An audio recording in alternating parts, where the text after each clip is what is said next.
Magandang araw mga kababayan at sa aking mga kabatang kasaway. April 15, 2025, 9:30 na ho ng umaga. Tariho ang update natin ngayon.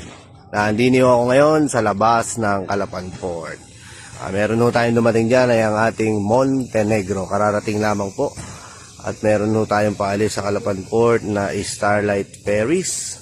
Ayan. At meron pa rin ho tayong parating na barko. Ayan, nandini pa lang ho sa may Kulo. At kung nakikita nyo, maganda ho ang ating panahon at meron ho tayong kalmadong karagatan. Kaya po sa mga babiyahe, kayo ho ay magdadala ng tubig at ng payong dahil sobrang init ho dini sa Oriental Mindoro. At meron na ho akong upload sa pamasahe sa Supercat, Ocean Jet, Montenegro at pamasahe ng sasakyan sa Montenegro Shipping Lines.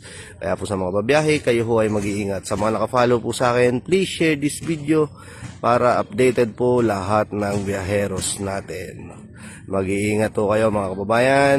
God bless us all. Kalmado.